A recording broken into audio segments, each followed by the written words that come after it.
بسم اللہ الرحمن الرحیم۔ میراث کی اہمیت کے اوپر بات چل رہی ہے اور آج اس کا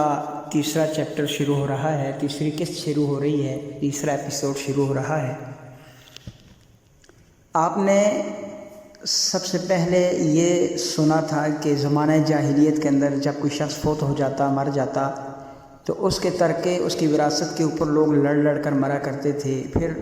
لوگوں نے خود ساختہ قوانین بنائے جو وحی الہیہ سے محروم تھے، اور ان قوانین کے اندر انصاف نہیں تھا، ظلم تھا، زیادتیاں تھیں، اور پھر ان کے اندر پھر لڑائیاں جھگڑے شروع ہوتے۔ اسی اثناء میں اللہ رب العزت نے ایسا انسانیت پر احسان فرمایا اور سرور کونین صلی اللہ علیہ وسلم کو مبعوث فرمایا۔ اور جب آپ صلی اللہ علیہ وسلم پر قرآن مجید کا نزول ہوا، احکامات کا نزول ہوا، تو پھر قرآن مجید میں اللہ تعالیٰ نے اس علم میراث کی اہمیت کو اس انداز سے اجاگر کیا کہ ہر ایک رشتہ دار کے حصے خود اللہ تعالیٰ نے اس میں بیان فرمائے، اور وہ پچھلے سبق کے اندر آپ نے آیات مع ترجمہ سنی تھی۔ آج ہم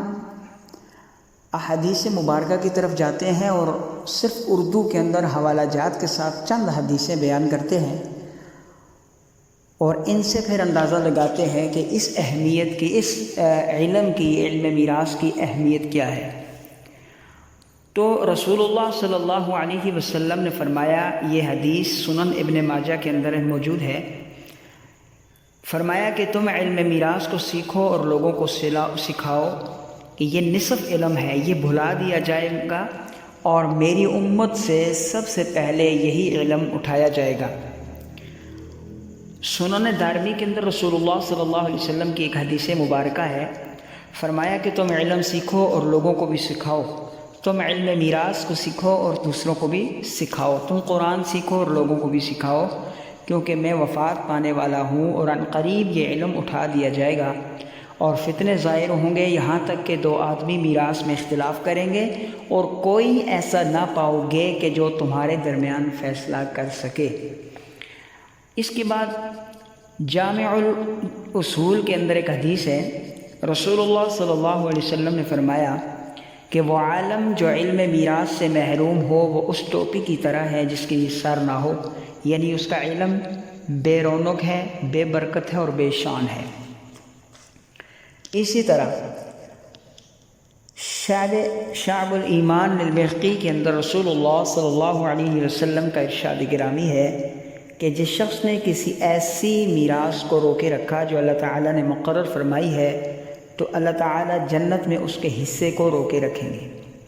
یہ سی ذخیرہ احادیث میں جو علم میراث کی اہمیت کو اجاگر کرنے والی احادیث تھی، ان میں سے ایک قطرہ ہے، یعنی 2-3 حدیثیں آپ کے سامنے رکھی ہیں، اور یہ اس لیے بیان کی گئی ہے کہ آپ کے سامنے علم میراث کی اہمیت آ جائے، آپ کے سامنے علم میراث کی اہمیت کو اجاگر کیا جا سکے، آپ کے اذہان اور قلوب اس بات کو ایکسیپٹ کریں کہ ہاں، دنیا کے اندر علوم نبویہ میں علم میراث کو بھی کوئی اہمیت حاصل ہے، کیونکہ جب تک کسی شے کی اہمیت دل و دماغ میں نہیں ہوگی، جب تک کسی شے کی وقت اذہان و قلوب کے اندر نہیں ہوگی، تب تک ہم اس کے پیچھے چل سکتے ہی نہیں۔ مثال کے طور پر آج ہم دن نہیں دیکھتے، رات نہیں دیکھتے، گرمی نہیں دیکھتے، سردی نہیں دیکھتے، دھوپ نہیں دیکھتے، بارش نہیں دیکھتے، حالات کیسے ہی کیوں نہ ہوں، لیکن آٹا کمانے کے لیے ہم گھر سے نکلتے ہیں۔ کیوں؟ کیونکہ ہمارے اندر آٹے کی وقت ہے، پیسے کی وقت ہے، پیسے کی قدر و منزلت ہے۔ کیوں؟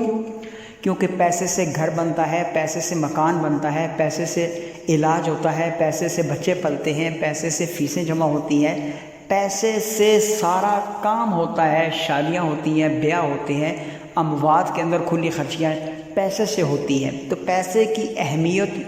اور وقت ہمارے اندر موجود ہے، اس لیے ہمارے سامنے اور پیسے کے درمیان میں کوئی چیز بھی آڑے آئے، رکاوٹ آئے، ہم اسے پاؤں کی ٹھوکر سے عبور کرتے ہوئے پیسے تک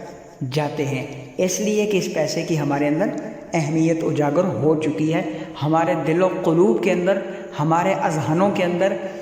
پیسہ جم کر بیٹھا ہوا ہے، اس لیے ہم پیسے کو اہمیت دیتے ہیں۔